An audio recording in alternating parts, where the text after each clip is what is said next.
సాగునీటి పారుదల శాఖ ఈరోజు నూతన నియామకాలకు సంబంధించి సోదరులు సహచార మంత్రివర్గ సభ్యులు పెద్దలు ఉత్తమ్ కుమార్ రెడ్డి గారి నేతృత్వంలో అసిస్టెంట్ ఇంజనీర్లు జూనియర్ టెక్నికల్ ఆఫీసర్ల నియామకాల కార్యక్రమానికి వారి అధ్యక్షత వహించి జలసౌధలో ఒక మంచి కార్యక్రమాన్ని ఏర్పాటు చేసేసి తెలంగాణ రాష్ట్ర అభివృద్ధిలో భాగస్వాములు కాబోతున్న మిమ్మల్ని అందరినీ ప్రత్యక్షంగా కలుసుకునే అవకాశం కల్పించి నాతో పాటు హైదరాబాద్ ఇన్ఛార్జ్ మంత్రివర్యులు పొన్నం ప్రభాకర్ గారిని, ప్లానింగ్ కమిషన్ వైస్ చైర్మన్ పెద్దలు చిన్నారెడ్డి గారిని, మాజీ శాసనసభ్యులు విప్పు జగ్గారెడ్డి గారిని, సాగునీటి పారుదల శాఖకు సంబంధించిన అధికారులు అందరినీ ఈరోజు రాష్ట్ర ప్రభుత్వంలో భాగస్వాములై తెలంగాణ రాష్ట్ర అభివృద్ధిలో, తెలంగాణ రాష్ట్ర పునర్నిర్మాణంలో భాగస్వాములు కాబోతున్న మీ అందరికీ మనస్ఫూర్తిగా అభినందనలు తెలియజేస్తున్నా. ఈరోజు మీరు చేరబోతున్న ఉద్యోగం ప్రభుత్వ ఉద్యోగం కాదు, ఇది ప్రజల యొక్క భావోద్వేగం. నీళ్లు నాగరికతను నేర్పుతాయి, నీళ్లు తెలంగాణ ఉద్యమాన్ని మనకు నేర్పినాయి. నీళ్లు ఎంత అవసరమో, నీళ్ల కోసం మనం ఎంత పరితపించినామో, ఏ నీళ్ల కోసమైతే పోరాటం మొదలైందో ఆ నీళ్లే ఈరోజు మనకు తెలంగాణ రాష్ట్రాన్ని సాధించి పెట్టింది. అంత ప్రాధాన్యత కలిగిన సాగునీటి పారుదల శాఖలో ఈరోజు క్షేత్రస్థాయిలో పనిచేయడానికి, తెలంగాణ పునర్నిర్మాణంలో మీరు భాగస్వాములై తెలంగాణను అభివృద్ధి పదం వైపు నడిపించి రైతులను ఆత్మగౌరవంతో బ్రతకడానికి అవసరమైన ప్రాజెక్టుల నిర్మాణంలో ఈరోజు మీరు భాగస్వాములు అవుతున్నారు అని అంటే ఇది ప్రభుత్వ ఉద్యోగంగా నేను భావించడం లేదు, ప్రజల యొక్క భావోద్వేగం. ఈ భావోద్వేగానికి మీరే ప్రతీకలు, మీరే ప్రతినిధులు అని చెప్పి తెలంగాణ రాష్ట్ర ముఖ్యమంత్రిగా నేను బలంగా విశ్వసిస్తున్నాను. ఈరోజు తెలంగాణ రైతాంగం గురించి నేను ప్రత్యేకంగా చెప్పాల్సిన పని లేదు. ఇక్కడ చాలామంది అసిస్టెంట్ ఇంజనీర్లుగా, జూనియర్ టెక్నికల్ ఆఫీసర్స్గా అవకాశం వచ్చిన వాళ్ళందరూ వాళ్ళ తల్లిదండ్రులతో ఇక్కడికి వచ్చారు. వాళ్ళని చూస్తే తెలంగాణ రైతాంగానికి ప్రతీకలుగా మీ తల్లిదండ్రులు కనిపిస్తున్నారు. మీ నేపథ్యం, మీరు వచ్చిన ప్రాంతం తెలంగాణ గ్రామీణ ప్రాంతాల నుంచి వ్యవసాయ కుటుంబంలో నుంచి వచ్చిన వాళ్ళే 90% ఈరోజు ఈ ఉద్యోగంలో చేరబోతున్నారు. అందుకే ఈరోజు ఇది నెల నెలా జీతం తీసుకునే ఒక యథాలాప బాధ్యతగా కాకుండా ఈ తెలంగాణ రాష్ట్ర నిర్మాణంలో మేము భాగస్వాములం. ఈ తెలంగాణ రాష్ట్రాన్ని అభివృద్ధి చెయ్యాలి అని అంటే తరతరాలుగా వాయిదాలు పడుతున్న సాగునీటి ప్రాజెక్టులను పూర్తి చెయ్యాలన్న లక్ష్యంతో చిత్తశుద్ధితో మీరు అందరూ పనిచేస్తారని చెప్పి మా రాష్ట్ర ప్రభుత్వం భావిస్తున్నది. ఈరోజు మీకు అందరికీ తెలుసు, ఆనాడు తెలంగాణ ఉద్యమ సందర్భంగా కొన్ని రాజకీయ పార్టీలు నీళ్లు, నిధులు, నియామకాల పేరు మీద ఆనాడు జరిగిన తెలంగాణ ఉద్యమాన్ని భావోద్వేగంగా మార్చి రాజకీయ ప్రయోజనాలు పొందడమే కాదు 2 సార్లు అధికారంలోకి వచ్చి ప్రభుత్వాన్ని నడిపించిన 10 సంవత్సరాలు. దాదాపుగా ఈ 10 సంవత్సరాలలో కేవలం సాగునీటి ప్రాజెక్టుల మీదనే 2 లక్షల కోట్ల పైగా ఖర్చు పెట్టడం జరిగింది. 2 లక్షల కోట్ల రూపాయలు ఖర్చు పెట్టిన ఉమ్మడి రాష్ట్రంలో వాయిదాలు పడుతూ, ఉమ్మడి రాష్ట్రంలో నిర్లక్ష్యానికి గురైన సాగునీటి ప్రాజెక్టులు ఒక్కటి కూడా పూర్తి కాలేదు అని అంటే దీనికి కారణం ఈరోజు మీరు ఈ శాఖలో చేరబోతున్న ఇంజనీర్లు ఆలోచన చేయాలి. నేను సూటిగా మీ ద్వారా తెలంగాణ విజ్ఞానులను, తెలంగాణ ప్రజా సంఘాలను చెప్పదలుచుకున్నా. ఆనాడు ఉమ్మడి రాష్ట్రంలో సమైక్య పాలనలో తెలంగాణ ప్రాంతానికి అన్యాయం జరిగింది. లేకపోతే తెలంగాణ ప్రాంతంలో పాలమూరు రంగారెడ్డి కావచ్చు, కల్వకుర్తి కావచ్చు, భీమా కావచ్చు, నెట్టంపాడు కావచ్చు, కోయిల్ సాగర్ కావచ్చు, హంద్రీ నీవా కావచ్చు, ఆంధ్రప్రదేశ్లో కట్టిన ప్రాజెక్టులతో పోల్చినప్పుడు తెలంగాణలో సీతారామ కానీ, ఇందిరాసాగర్ కానీ, రాజీవ్ సాగర్ కానీ, లేకపోతే దుమ్ముగూడెం కానీ, ఇలా చెప్పుకుంటూ పోతే సమ్మక్క సారక్క కావచ్చు, ప్రాణహిత చేవెళ్ళ కావచ్చు, తెలంగాణ ప్రాంతంలో కట్టిన ఆనాటికే ప్రారంభమైన ప్రాజెక్టులు, జలయజ్ఞంలో భాగంగా ప్రారంభమైన ప్రాజెక్టులు తెలంగాణ రాష్ట్రం వచ్చిన 10 సంవత్సరాలలో ఏది పూర్తి కాలేదు. ఈనాటికి ఆ ప్రాజెక్టులు వాయిదాలు పడుతూనే వస్తున్నాయి. 2 లక్షల కోట్ల రూపాయలు ఖర్చు అయిపోయిన నీళ్లు, ఈ నిధులు వరదలాగా నీళ్లలాగా పారినాయి. మరి ఆ నిధులు ఎవరి జేబుల్లోకి వెళ్ళినాయో ఈరోజు మీరు ఆలోచన చేయండి. అందుకే ఈరోజు ఇదొక భావోద్వేగం అని ఎందుకు అంటున్నా అంటే, ఉమ్మడి రాష్ట్రంలో 4-5 దశాబ్దాలు వాయిదాలు పడ్డ ప్రాజెక్టులు ప్రత్యేక తెలంగాణ రాష్ట్రంలో కూడా 10 సంవత్సరాలలో పూర్తి కాలేదు. అందుకే ఈరోజు పెద్దలు ఉత్తమ్ కుమార్ రెడ్డి గారికి ప్రత్యేకంగా ఈ శాఖను కేటాయించడమే కాదు, నిరంతరం పర్యవేక్షించుకుంటూ గత 40-50 సంవత్సరాలుగా తెలంగాణ ప్రాంతానికి రావాల్సిన నీళ్లు రాకపోవడము, పూర్తి కావాల్సిన ప్రాజెక్టులు పూర్తి కాకపోవడం వల్ల ఈ ప్రాంతానికి జరిగిన అన్యాయాన్ని సరిదిద్ది వాయిదాలు పడుతూ వస్తున్న ప్రాజెక్టులను పూర్తి చేయాలన్న లక్ష్యంతో ఈరోజు మా ప్రభుత్వం, మీ శాఖ మంత్రివర్యులు ఉత్తమ్ కుమార్ రెడ్డి గారు పనిచేస్తున్నారు. అందుకే ఈ శాఖలో నియామకాల విషయంలో ప్రత్యేకమైన శ్రద్ధ పెట్టి శాఖలో ప్రభుత్వ ఉద్యోగులు బాధ్యతతో పనిచేసినప్పుడే ప్రాజెక్టులు పూర్తి అవుతాయి. మరి ఆ శాఖకు సంబంధించిన ఉద్యోగ నియామక పత్రాలను 10 సంవత్సరాలు నియమించకపోవడం వల్ల వాయిదాలు పడుతూ వచ్చినాయి. అందుకే సెప్టెంబర్ 2024 నాడు దాదాపుగా ఇక్కడనే ఇదే వేదిక మీద నుంచి 738 మంది అసిస్టెంట్ ఎగ్జిక్యూటివ్ ఇంజనీర్లను, అదే విధంగా జూనియర్ అసిస్టెంట్లను ఇదే వేదిక మీద నుంచి నియామక పత్రాలిచ్చి భుజం తట్టి ప్రోత్సహించినాం. ఈ రోజు మళ్ళీ దాదాపుగా 423 ఉద్యోగ నియామక పత్రాలు అందించడం ద్వారా ఈ శాఖలో 1161 మందిని ఈ 14 నెలల్లో నియామక పత్రాలు అందించి ఈ శాఖను ముందుకు నడిపించాలన్న ఆలోచనతో ఈరోజు ముందుకెళ్తున్నాం. అదేవిధంగా ప్రాజెక్టుల నిర్వహణ కోసం లష్కర్లు అవసరం. దాదాపుగా 2000 మంది లష్కర్లను ఈ 14-15 నెలల్లో నియామకాలు చేపట్టడం జరిగింది. ఈ రాష్ట్ర ప్రభుత్వం యొక్క మొట్టమొదటి ప్రాధాన్యత ఉన్న శాఖ ఏదైనా ఉంది అని అంటే సాగునీటి పారుదల శాఖ అని చెప్పి నేను ఈరోజు చెప్పదలుచుకున్నాను.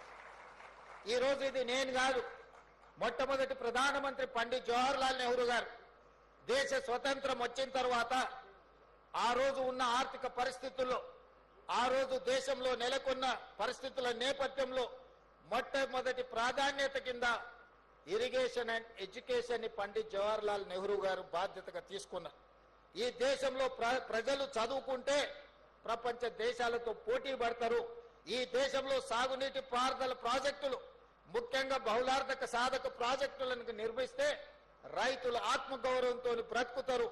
ఆనాడు కరువుతో ప్రజలు చచ్చిపోతుంటే కరువు నుంచి ప్రజల్ని కాపాడడానికి సాగునీటి ప్రాజెక్టులను ప్రాధాన్యత కింద తీసుకున్నారు. మొట్టమొదటి ప్రధానమంత్రి మొదటి ప్రాధాన్యత కింద తీసుకున్న ఇరిగేషన్ అండ్ ఎడ్యుకేషన్ ఈ రోజు ప్రపంచ దేశాల ముందు మనం ఆత్మగౌరవంతో నిలబడే విధంగా ఈ దేశం అభివృద్ధి చెందింది.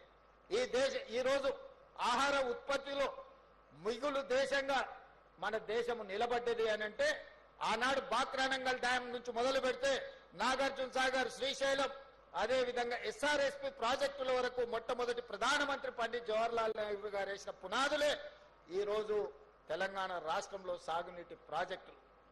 చాలా సందర్భాలలో మాట్లాడుతున్నారు, మేము 1 కోటి ఎకరాలకు నీళ్లు ఇద్దామనుకున్నాము, 1 కోటి ఎకరాలకు నీళ్లు ఇచ్చినామని. ఆనాడు కాంగ్రెస్ పార్టీ పండిట్ జవహర్లాల్ నెహ్రూ గారు మొదలుపెట్టిన నాగార్జున సాగర్, శ్రీశైలం, శ్రీరామ్ సాగర్ చూడండి, ఈనాడు కట్టిన కాళేశ్వరం చూడండి, ఎంత నిధులతో ప్రాజెక్టులు కట్టినాం.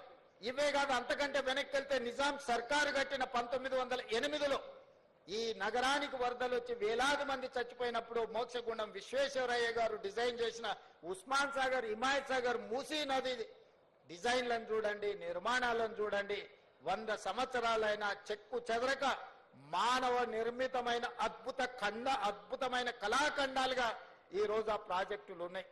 సాంకేతిక పరిజ్ఞానం లేనప్పుడు నాగార్జున సాగర్ కట్టిండ్రు. సాంకేతిక పరిజ్ఞానం అభివృద్ధి చెందుతున్న సందర్భంలో శ్రీశైలం ప్రాజెక్టు కట్టిండ్రు, శ్రీరామ్ సాగర్ కట్టిండ్రు. ఆనాడు కట్టిన ప్రాజెక్టులు ఎన్నోసార్లు వరదలు వచ్చినాయి, ఉపద్రవాలు వచ్చినాయి. కానీ ఆ ప్రాజెక్టులు ఈరోజు నిటారుగా నిలబడి మన ప్రాంత ప్రతిష్టకు ప్రతీకలుగా నిలబడ్డాయి. ఉమ్మడి రాష్ట్రంలో 22 లక్షల ఎకరాలకు నీళ్లు ఇచ్చిన నాగార్జున సాగర్ కావచ్చు, ఈరోజు పవర్ ప్రాజెక్టులు కానీ సాగునీటి ప్రాజెక్టులు అందిస్తున్న శ్రీశైలం 2009లో అత్యధికంగా వరదలు వచ్చినప్పుడు కొట్టుకుపోతాయేమని చెప్పి ప్రజలు కృష్ణానది పరివాహక ప్రాంతంలో ప్రజలు ప్రాణాలను గుప్పిట్లో పట్టుకొని ఉన్నా కూడా చెక్కు చెదరకుండా నిలబడ్డ ప్రాజెక్టులు శ్రీరామ్ సాగర్ కానీ, లేకపోతే నాగార్జున సాగర్ కానీ, లేకపోతే శ్రీశైలం ప్రాజెక్టు. ఏ వరదలు లేవు, ఏ ఉపద్రవం లేదు, ఏ భూకంపాలు లేవు. 3 ఏళ్లలోనే కట్టడం కూలడం జరిగిపోయింది కాళేశ్వరం. ఈ 3 ప్రాజెక్టుల మీద 10,000 కోట్ల రూపాయలు కూడా మేము ఖర్చు పెట్టలేదు కాంగ్రెస్ పార్టీ. కానీ ఒక్క కాళేశ్వరాన్ని నేను చెప్పడం లేదు, కాగిచ్చిన అంచనాలు 1,47,000 కోట్ల రూపాయలు. నేను ముఖ్యమంత్రిగా పదవి చేపట్టిన తర్వాత లెక్కలేస్తే 1,02,000 కోట్ల రూపాయలు కాళేశ్వరం ప్రాజెక్టులో కాంట్రాక్టర్లకు బిల్లులు చెల్లించను. ఇంకా ఒక్క కాళేశ్వరంలోనే ఒక 10,000-15,000 కోట్ల రూపాయలు కాంట్రాక్టర్లకు బకాయిలు ఉన్నాయి. మరి 1,00,000 కోట్ల రూపాయలు పెట్టిన కాళేశ్వరం కింద ఇవాళ మీరు ఇంజనీర్లు మీ ఆఫీసులో జాయిన్ అయిన తర్వాత మీరు ఒకసారి రికార్డులను తిరిగేయండి. 50,000 ఎకరాలకు కూడా నీళ్లు ఇవ్వలేకపోయిండ్రు. నికర జలాలతోని కానీ స్థిరమైన ఆయకట్టు 50,000 ఎకరాలకు కూడా కాళేశ్వరం నుంచి నీళ్లు ఇవ్వలేకపోయినరు. 50,000 ఎకరాలకు నీళ్లు ఇవ్వని కాళేశ్వరానికి 1,02,000 కోట్ల రూపాయలు ఇప్పటికే కాంట్రాక్టర్లకు బిల్లులు చెల్లించడం. కట్టిన 3 ఏళ్ల లోపలనే కుప్పగూలిన ప్రాజెక్టు ఈ భూ ప్రపంచం మీదనే. సొమాలియా లాంటి వెనుకబడిన దేశాల నుంచి మొదలు పెడితే అభివృద్ధి చెందిన అమెరికా వరకు ఈ భూ ప్రపంచం మీదనే కట్టిన ప్రాజెక్టు 3 ఏళ్ల కుప్పగూలిన ప్రాజెక్టు చూపించాలి ప్రపంచ చిత్రపటం మీద అంటే అది కేవలం కాళేశ్వరం, మేడిగడ్డ, అన్నారం, సుందిల్ల ప్రాజెక్టులు అని చెప్పక తప్పదు. అయినా గొప్పలు మాట్లాడుతుంటారు కాళేశ్వరం అని. అందుకే ఈరోజు ఇంజనీర్లు నేను మీకు సూచన చేస్తున్నా, మీరు ఆదర్శంగా తీసుకోవాల్సిన ప్రాజెక్టులు నాగార్జున సాగర్, శ్రీశైలం, ఉస్మాన్ సాగర్, హిమాయత్ సాగర్ అయితే ఎలా కట్టకూడదో, ఎలా కడితే ప్రజలకు నష్టం జరుగుతుందో చూడాల్సింది కాళేశ్వరం. తప్పకుండా మీరు ఉద్యోగంలో చేరిన తర్వాత శ్రీశైలం, నాగార్జున సాగర్ సందర్శించాలి. మోక్షగుండం విశ్వేశ్వరయ్య కట్టిన హిమాయత్ సాగర్, ఉస్మాన్ సాగర్ని సందర్శించాలి. అదేవిధంగా ఈరోజు మీరు కాళేశ్వరాన్ని కూడా సందర్శించి ఎందుకు ఇంత లోప భూయిష్టమైన ప్రాజెక్టులు నిర్మాణం జరిగినరు, ఎక్కడైనా చిన్న ఇల్లు పూరు గుడిసె కట్టుకున్నా కూడా పునాది తవ్వి కనీసం ఆ భూమి ఎట్లుంది, చదును ఉందా, లూజ్ ఉందా, లేకపోతే హార్డ్ రాక్ ఉందా, సాఫ్ట్ రాక్ ఉందా, ఎట్లుందో మనం ఒక అంచనాకు వస్తాం. కానీ 1,000 కోట్ల రూపాయలు పెట్టి నిర్మిస్తున్న మేడిగడ్డ, అన్నారం, సుందిల్ల ప్రాజెక్టులు కట్టిన దగ్గర కనీసం సాయిల్ టెస్ట్ కూడా చేయలేదు. పెద్దసారి హెలికాప్టర్లో పోకుంటూ కిందికి చూసి ఇంజనీర్ గారికి చూపించారు, ఇక్కడొక బ్రిడ్జ్ కట్టి, ఇక్కడొకటి కట్టి, ఇక్కడొకటి కట్టాలి. వారు పేపర్ మీద రాసుకున్నారు, కిందికి వచ్చారు, కాంట్రాక్టర్కి ఇచ్చారు, ఆయన కట్టిండ్రు. ఇంత అధ్వానంగా గాల్లో నుంచి ప్రాజెక్టులను చూపించి 80,000 పుస్తకాలు చదివినా నేనే ఇంజనీర్ను, నేనే డాక్టర్ను, నేనే లాయర్ను, నేనే అని ఈరోజు నేనే దొంగనని ఆయనే చెప్పుకునే పరిస్థితులు ఈరోజు రాష్ట్రంలో దాపురించినాయి. అందుకే ఇంజనీర్ల పనే చేయండి. పొలిటికల్ ఎగ్జిక్యూటివ్స్గా మీరు ఇచ్చే సాంకేతిక పరమైన సమాచారాన్ని ప్రాతిపదికన ప్రాజెక్టులు కట్టాలా లేదా పాలసీ డెసిషన్ మాత్రమే పొలిటికల్ ఎగ్జిక్యూటివ్స్ చేయాలి. ఇంజనీర్లు చేయాల్సిన పని ప్రజాప్రతినిధులు, మంత్రులు, ముఖ్యమంత్రులు చెయ్యకూడదు. అట్లా చేస్తే ఏమవుతుందో కాళేశ్వరం ఒక ఉదాహరణ. ఇంజనీర్ల గౌరవం ఇంజనీర్లకు ఉండాలి. మీరు కష్టపడి చదువుకున్న అసిస్టెంట్ ఎగ్జిక్యూటివ్ ఇంజనీర్గా మీ ఉద్యోగ బాధ్యతలు మొదలు పెడితే చీఫ్ ఇంజనీర్ కావాలి, లేకపోతే ఇంజనీరింగ్ చీఫ్ కావాలంటే 30 ఏళ్ళు శాఖలో కష్టపడి మెట్టు ఎక్కుకుంటూ వస్తే ఇంజనీరింగ్ చీఫ్ అనే ఉద్యోగం వస్తుంది. కాలం కలిసి వస్తే ఎమ్మెల్యే కావచ్చు, మంత్రి కావచ్చు, ముఖ్యమంత్రి కావచ్చు, 3 ఏళ్లలోనే 2 ఏళ్లలోనే. ఇంజనీరింగ్ చీఫ్ 30 ఏళ్ళు అయితే కానీ కాలేరు. 30 ఏళ్ళోడి అనుభవం గాలి కొట్టుకొచ్చిన అవకాశంతో గాలి మోటార్లు తిరుక్కుంటూ ఇక్కడ బ్రిడ్జులు కట్టండి, ఇక్కడ బారేజులు కట్టండి, ఇక్కడ రిజర్వాయర్లు కట్టండి అని చెప్తే ఎట్లా జరుగుద్దో ఏం జరుగుద్దో కండ్ల ముందల కాళేశ్వరం ఉంది. అందుకే ఎవరైనా అధికారులు, నేను స్పష్టంగా చెప్తున్నా, రాజకీయ నాయకులకు ఉన్న పరిమితమైన జ్ఞానంతో మీకు ఏదైనా చెబితే చేస్తే తర్వాత ఊచలు లెక్క పెట్టాల్సింది మీరే. ఎందుకంటే ఈరోజు వచ్చిన విచారణలు నిన్నమన్న విజిలెన్స్ అండ్ ఎన్ఫోర్స్మెంట్ కానీ నేషనల్ డ్యామ్ సేఫ్టీ అథారిటీ ఇచ్చిన నివేదికలు కానీ ఇవన్నీ చూస్తే మొత్తం అధికారుల పేర్ల మీద రాసి పెట్టారు. ఇచ్చిన ఆదేశాలు ప్రజాప్రతినిధులకు సంబంధించినవి, అమలు చేసింది అధికారులు. ఇవాళ విజిలెన్స్ అండ్ ఎన్ఫోర్స్మెంట్ కానీ ఎన్డీఎస్ఏ నివేదికలలో మొత్తం అధికారులను ఉరిదీయమని ఈరోజు వాళ్ళు నివేదికలు ఇచ్చింది. అంటే ఈరోజు ఏది పడితే అది కళ్ళు మూసుకొని చేస్తే ఏం జరుగుద్దో కాళేశ్వరం ఒక ఉదాహరణ. అందుకే శాఖలో మొదటి రోజు చేరబోతున్న మీకు రేపు భవిష్యత్తులో ఈ రాష్ట్రానికే బాధ్యత వహించే చీఫ్ ఇంజనీర్లుగా మీరు ఎదిగే అవకాశం ఉంది. మీరు కట్టే ప్రాజెక్టులు భవిష్యత్ తరాలకు మీరు అందించవలసిన బాధ్యత మీ మీద ఉన్నది. అందుకే మీరు కూడా సరైన విధంగా అంచనాలు వేసుకొని స్ట్రక్చరల్ ఇంజనీర్ ఏం పని చేయాలి, సిడిఓ సెంట్రల్ డిజైన్ ఆర్గనైజేషన్లు ఉండి ఇంజనీర్లు ఏం పని చేయాలి, ప్రాజెక్టులు సూపర్వైజ్ చేసే వాళ్ళు ఏం చేయాలా, ఎవరు ఏం పని చేయాలనో వాళ్ళు అదే పని చేయాలి. వెనకటికి సామెత ఉంది కదా, గాడిద చేయాల్సిన పని గాడిద చేయాలా, గుర్రం చేయాల్సిన పని గుర్రం చేయాలా అని. సో అందుకే ఎవరు చేయాల్సిన పని వాళ్ళు చేయాలనేదే నా సూచన. ఈరోజు తెలంగాణ రాష్ట్రానికి జరిగిన అన్యాయం గత పాలకుల నిర్ణయాల వల్ల, లోపభూయిష్టమైన ప్రాజెక్టుల నిర్మాణం వల్ల ఈరోజు ఏ ప్రాజెక్టు ఉంటుందో ఎప్పుడు కూలుతుందో తెలియదు. ఈ మధ్యలో సీతారామసాగర్ కూడా కట్టిన పిల్లర్స్ కానీ అన్నీ కూలిపోయినట్టుగా అనిపిస్తున్నాయి. అసలు ఏ ప్రాజెక్టును ముట్టుకోవాలనో ఎవరితో మాట్లాడాలనో గాల్లో పీక మేడలు కూలినట్టు కూలిపోతున్నాయి అని అంటే దీనికి కారణం వేదిక మీద ఉన్న అధికారులు కానీ ఇక్కడ కొత్తగా చేరబోతున్న మీరు కానీ ఆలోచన చేయండి. అందుకే ఉత్తమ్ కుమార్ రెడ్డి గారు ప్రతి ఒక్క ప్రాజెక్టును ప్రత్యక్షంగా వారే క్షేత్రస్థాయిలో పర్యటనకు వెళ్ళి ప్రతి ప్రాజెక్టును డీటెయిల్గా స్టడీ చేసి ఎక్స్పర్ట్స్ ఒపీనియన్ తీసుకొని ఈరోజు ముందుకు వెళ్తున్నాము. ఇవాళ అందుకే ఈ ప్రభుత్వం బాధ్యతతోని 75% పైబడిన ప్రాజెక్టులను తక్షణమే పూర్తి చేయాలని ఒక లక్ష్యం పెట్టుకొని ఈ ప్రాంతంలో ఉన్న ప్రాజెక్టులను, for example SLBC Srisailam left bank tunnel ఈ దేశంలోనే ఒక అద్భుతం. 44 కిలోమీటర్ల టన్నెల్ బోర్ మిషన్తోని ప్రపంచంలోనే లాంగెస్ట్ టన్నెల్ సాగునీటి ప్రాజెక్టులలో. అట్లాంటి అద్భుతమైన టన్నెల్ని కంబైన్డ్ స్టేట్లోనే దాదాపుగా 25-30 కిలోమీటర్లు కంప్లీట్ చేశారు. ఈ ప్రభుత్వం 10 సంవత్సరాలైనా 10 కిలోమీటర్ల టన్నెల్ తవ్వకపోవడం వల్ల మళ్ళీ ఉత్తమ్ కుమార్ రెడ్డి గారు ముఖ్యమంత్రిగా బాధ్యతలు చేపట్టినాకనే ఎస్ఎల్బిసిలో టన్నెల్ని మనం కదిలిస్తే 10 ఏళ్ల నుంచి కదలకుండా టన్నెల్ బోర్ మిషన్లు ఉండడంతో దాంట్లో నీరు బురద చేరుకొని ఒక్కసారిగా ప్రాజెక్ట్ కదలడంతో కుప్పగూలిపోయి 8 మందిని ఈరోజు బలి తీసుకునే పరిస్థితి వచ్చింది.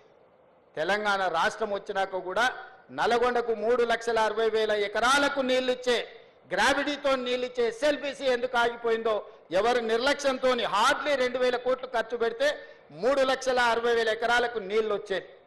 కానీ ఇలా కాళేశ్వరం మీద 1,00,000 కోట్లు ఖర్చు పెట్టిన మనకు వచ్చిన ఆయకట్టు 50,000 ఎకరాలు కూడా రాలేదు. అధికారిక లెక్కలు చెప్తున్నా నేను.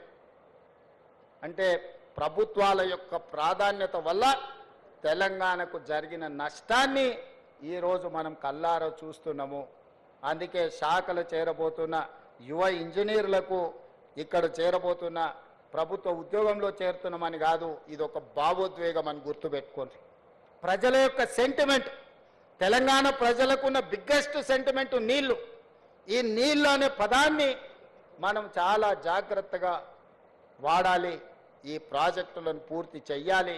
ప్రభుత్వం వైపు నుంచి సంపూర్ణంగా సహకరించి ఈరోజు నిజంగా సమయం వచ్చినప్పుడు ఖర్చు పెడతామంటే, నీళ్ళకు ఖర్చు పెడతామంటే నిధులకు షార్టేజ్ వచ్చింది. అయినా ఏదో ఒకటి ప్రయత్నం చేస్తాం. తప్పకుండా సాగునీటి ప్రాజెక్టులు ఏవైతే ఉన్నాయో ఎస్ఎల్బిసి కానీ, కల్వకుర్తి కానీ, పాలమూరు రంగారెడ్డి ఎత్తిపోతలు కానీ, భీమా నెట్టంపాటుతో పాటు సీతారామసాగర్ లాంటి ప్రాజెక్టులు కానీ, సమ్మక్క సారలక్క లాంటి ప్రాజెక్టులు, దేవాదుల ప్రాజెక్టులను మొదటి ప్రాధాన్యత కింద పెట్టుకొని పూర్తి చేస్తాము. దీనికి అందరూ సహకరించాల్సిందిగా ఈరోజు ఉద్యోగంలో చేరబోతున్న వాళ్ళందరినీ మళ్ళొక్కసారి మనస్ఫూర్తిగా అభినందిస్తున్నా. గతంలో 10 సంవత్సరాలు ఉమ్మడి రాష్ట్రంలో ఒక 10-15 సంవత్సరాలు, ప్రత్యేక తెలంగాణలో ఒక 10 సంవత్సరాలు నోటిఫికేషన్ల కోసం కొట్లాడాం. కానీ మా ప్రభుత్వం వచ్చినాక నోటిఫికేషన్లు ఇస్తే వద్దని అశోక్ నగర్ చౌరస్తాలలో విద్యార్థులు ధర్నా చేసే కాడికి వచ్చింది. ఎందుకంటే మా ప్రభుత్వం యొక్క ప్రాధాన్యత మా ఉద్యోగాలే కాదు, మీకు కూడా ఉద్యోగాలు ఇవ్వాలన్న లక్ష్యంతో ఈరోజు పనిచేసినాము. ఈ 14 నెలల్లో మీకు తెలుసు 60,000 ప్రభుత్వ ఉద్యోగ నియామకాలు చేపట్టి దేశంలోనే చరిత్ర సృష్టించినము. ప్రైవేట్లో 1,00,000 ఉద్యోగాలు ఇచ్చినాము. 3 లక్షల కోట్ల రూపాయల ప్రైవేట్ కార్పొరేట్ పెట్టుబడులు తీసుకొచ్చినాము. యువత యొక్క విద్య, యువత యొక్క ఉద్యోగాలు మా ప్రభుత్వం యొక్క మొదటి ప్రాధాన్యత. అందుకే ఈరోజు ప్రభుత్వం ఉన్న ఖాళీలన్నిటిని కూడా భర్తీ చేసే బాధ్యత తీసుకున్నాం. ఈరోజు గ్రూప్ 1లో కూడా 563 మంది గ్రూప్ 1 ఉద్యోగులకు ఈరోజు నియామక పత్రాలు ఇచ్చే సందర్భంలో కొంతమంది రాజకీయ ప్రేరేపితమైన పిటిషన్లు హైకోర్టులో వేసి ఉద్యోగ నియామకాలను అడ్డుకుంటున్నారు. 2011లో ఉమ్మడి రాష్ట్రంలో కిరణ్ కుమార్ రెడ్డి గారు నియామకాలు చేపడితే 15 సంవత్సరాలు గ్రూప్ 1 ఉద్యోగాల నియామకాలు చేపట్టలే. ఆనాడు పరీక్షలు నిర్వహిస్తే ప్రశ్న పత్రాలు జిరాక్స్ సెంటర్లలో అమ్ముకున్నారు. మేము వచ్చిన తర్వాత పకడ్బందీగా 563 గ్రూప్ 1 ఆఫీసర్లను తెలంగాణలో ఉమ్మడి రాష్ట్రంలో కూడా అన్ని ఉద్యోగాలు ఇవ్వలే. ఇవాళ ఇవ్వడానికి అంత ప్రక్రియ మొత్తం పూర్తి అయిపోయింది. కేవలం ఒక ఇనెలిజిబుల్ పర్సన్స్ పోయి ఈరోజు అక్కడ కోర్టులో స్టే తీసుకొచ్చి 563 గ్రూప్ 1 ఉద్యోగాలను అడ్డుకుంటారు. దీని వెనకాల రాజకీయ పార్టీలు, రాజకీయ నాయకులు ఎవరున్నారో మాకు తెలుసు. తొందరలోనే ఆ సమస్యను కూడా అధిగమించి తొందరలోనే గ్రూప్ 1 నియామకాలను, గ్రూప్ 2, గ్రూప్ 3, గ్రూప్ 4 అన్ని నియామకాలను పూర్తి చేస్తాము. ఈ ప్రభుత్వం మీద సంపూర్ణ విశ్వాసం పెట్టి ముందుకెళ్తున్న యువతకు మరొకసారి అభినందన తెలియజేస్తూ, ఈరోజు ఉద్యోగాలలో చేరబోతున్న వాళ్ళను మనస్ఫూర్తిగా అభినందిస్తూ, వాళ్ళ తల్లిదండ్రుల కళ్ళల్లో వాళ్ళ ఆనందం, వాళ్ళ పిల్లలు ప్రయోజకులైనరు, వాళ్ళ జీవితంలో మార్పు వస్తుంది అని ఏదైతే వాళ్ళ కళ్ళల్లో ఆనందం ఉందో అది మాకు సంతృప్తినిస్తుంది, సంతోషాన్ని ఇస్తుంది. మా బాధ్యత నెరవేర్చే క్రమంలో మీ ఉద్యోగ నియామక పత్రాలు మీకు ఇంటికి పంపించవచ్చు. కానీ మిమ్మల్ని ఇక్కడ పిలిచి మీ చేతిలో నియామక పత్రాలు పెట్టినప్పుడు మీ తల్లిదండ్రుల కళ్ళల్లో కనిపించే ఆనందాన్ని మేము చూడడం ద్వారా మాకు ఉద్యోగ సంతృప్తి ఉంటుంది. ఈరోజు బాధ్యత తీసుకున్నందుకు మేము మా బాధ్యత నెరవేరుస్తున్నామని ఒక సంతోషాన్ని కలిగే సందర్భం. ఈ సంతోషకరమైన వాతావరణంలో పాల్గొన్న వాళ్ళందరినీ కూడా అభినందిస్తూ మీ దగ్గర సెలవు తీసుకుంటున్నా. ధన్యవాదాలు మిత్రులారా.